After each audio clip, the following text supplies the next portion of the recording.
नमस्कार दोस्तों, स्वागत है आपका आर के क्लासेस में। आज के टॉपिक में हम लोग बात करने वाले हैं लोकतंत्र में न्यायपालिका की भूमिका।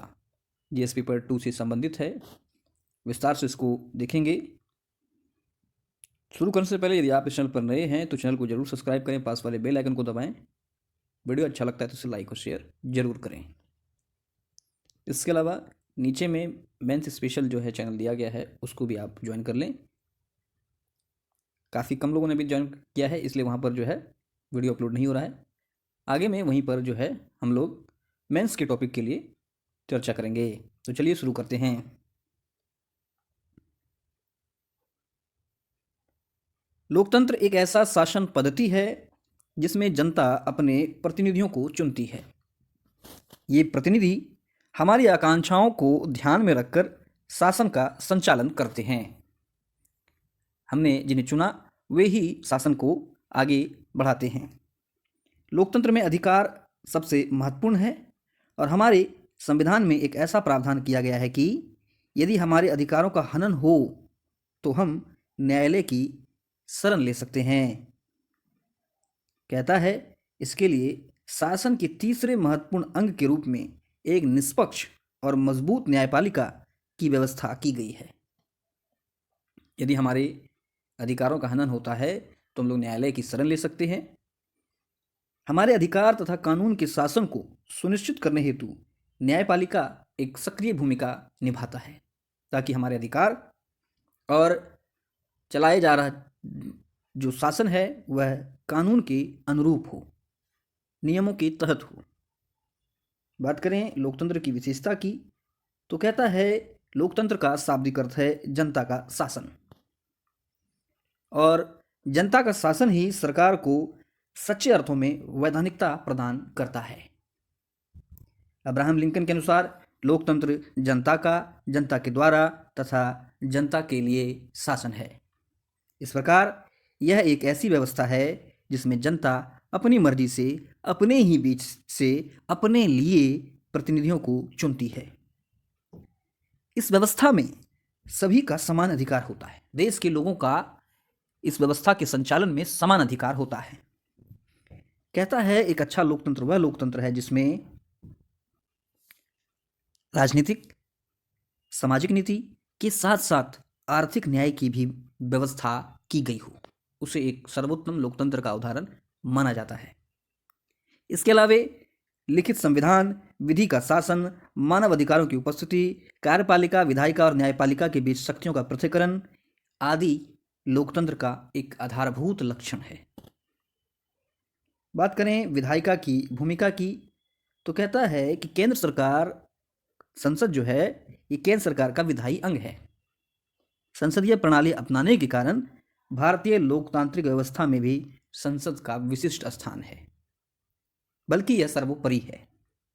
विधायिका का प्रमुख कार्य है विधि का निर्माण करना, इसलिए विधायिका को राष्ट्र का दर्पण भी कहा जाता है, क्योंकि यह जनता की सामान्य इच्छाओं का साकार रूप प्रदर्शित करता है कानून के माध्यम से। आगे कहता है कि लोकतंत्र का सामान्य अर्थ है जनता का शासन और विधायिका में लोगों के द्वारा चुने हुए प्रतिनिधि ही होते हैं। इसलिए विधायिका का एक विशेष दायित्व यह भी है कि वह लोकतंत्र की रक्षा के लिए तत्पर रहे। विधायिका कार्यपालिका पर नियंत्रण रखता है। कार्यपालिका को संसद के प्रति जवाबदेह बनाए रखने में भी विधायिका की महत्वपूर्ण भूमिका है। कार्यपालिका संसद के प्रति जवाबदेह हो, इसके लिए जो है विधायिका जिम्मेदार है। सरकार की संसदीय पद्धति में विधायी व कार्यकारी अंगों परस्पर निर्भरता पर जोर दिया गया है।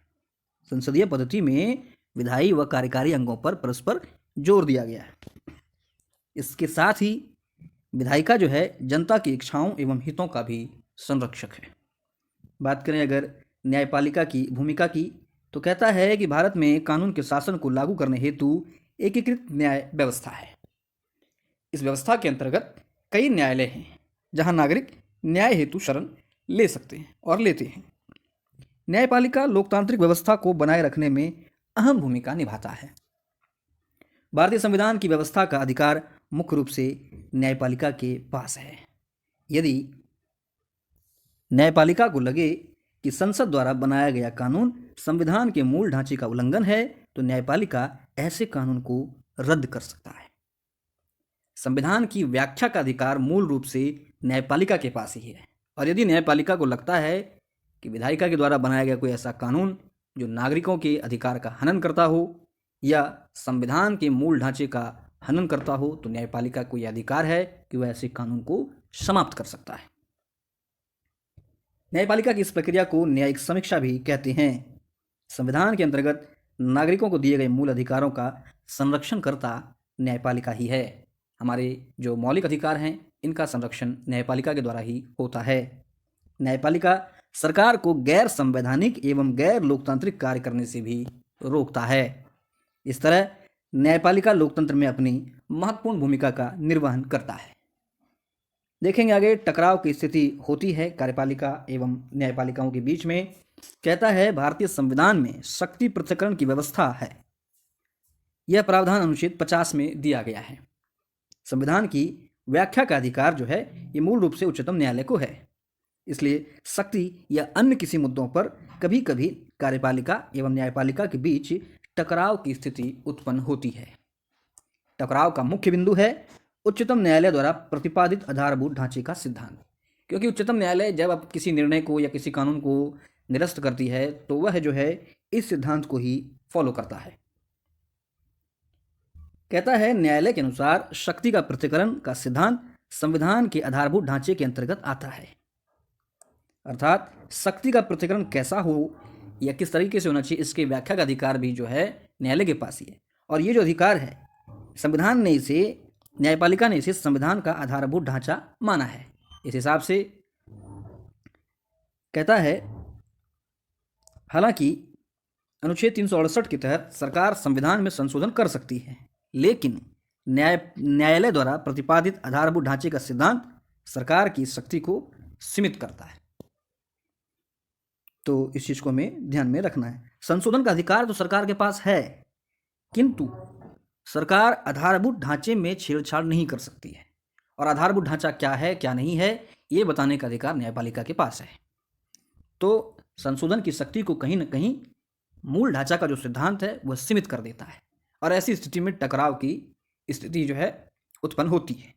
जैसे देखें, J.S. खेहर की अध्यक्षता वाली संविधान पीठ ने सरकार द्वारा प्रतिपादित राष्ट्रीय न्यायिक नियुक्ति आयोग अधिनियम और 99 संविधान संशोधन को रद्द कर दिया था और कॉलेजियम प्रणाली को पुनः जो है बहाल कर दिया। सरकार ने जो है कॉलेजियम प्रणाली की समाप्ति हेतु जो कदम उठाए, न्यायालय ने इसको पुनः जो है समाप्त कर दिया। आगे बात करेंगे। कहता है कि भारतीय संविधान जो है ये सर्वोच्च है और शासन के विभिन्न अंगों को संविधान से ही शक्तियां प्राप्त होती है।